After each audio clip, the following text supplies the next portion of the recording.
I will make the attempt to describe a little bit the situation in Tacoma on May 24th, 2023.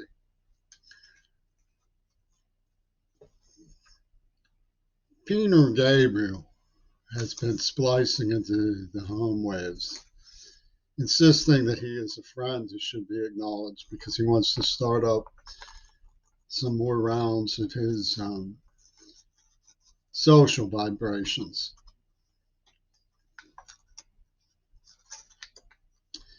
I'd like to tell you a little bit about this individual.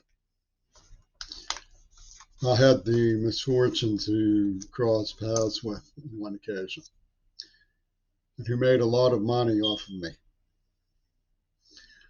and gave me not one dime. He came on to me with friends saying things like, "I love you, man. I'm so glad I've heard from you," instead of one of these weirder than thou types.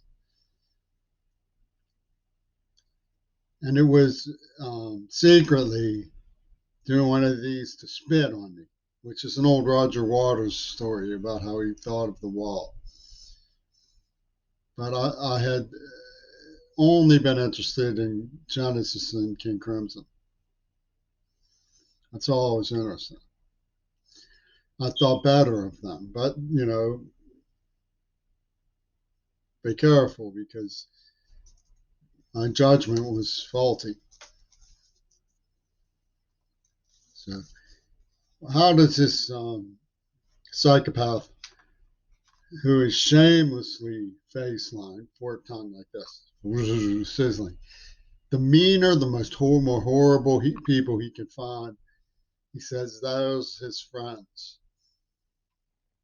Get the idea. And he's defending the cast of hair who scripted Gail Burston, supposedly in the name of Africa. So what we see is coming out of Seattle, particularly UW dialectical, is mass myth policy.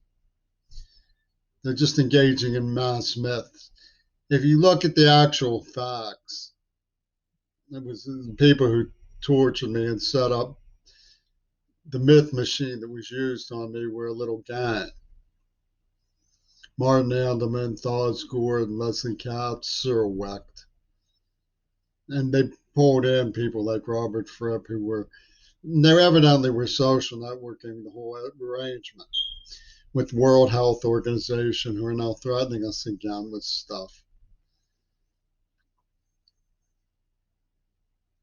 And Peter Gabriel calls his group Gale Force, as though there's no Gale involved in any of this. And,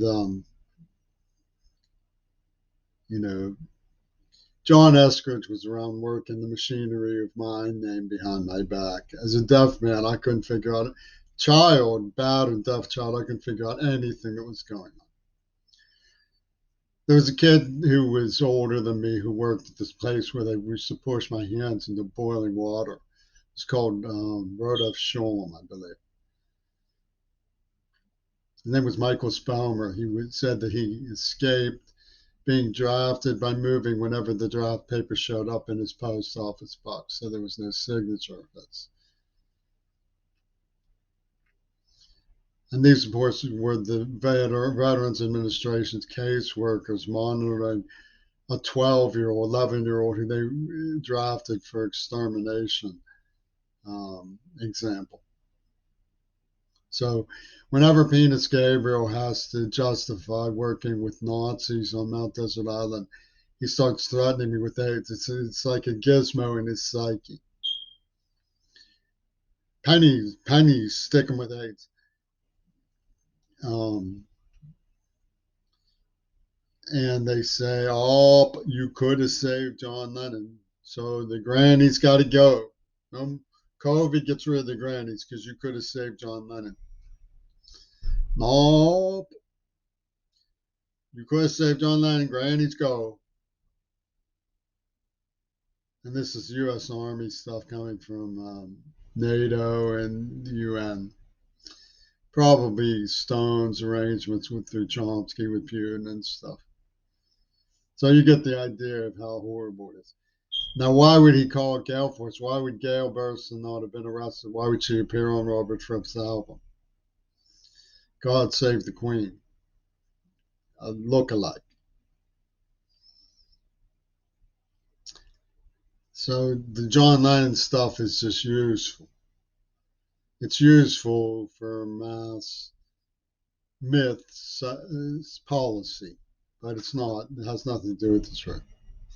The evidence is clear that Lennon was in on this thing. And he pulled Houdini. I mean, the bigger it is, the badder their methods are going to be, right? That's a pretty badass method, man, pulling a Houdini. A big one, you know. So, oh, could have saved John Lennon. Granny's goal. Oh, they had me staring into space in horror and shock over what Bush was doing in Iraq. For 12 years, refusing to let me go to school. When I escaped them, I made Phi Theta Kappa and graduated despite being completely deaf. And then they invited me back here and poisoned me in the mouth. They said, oh, could have said John Lennon, Granny's go.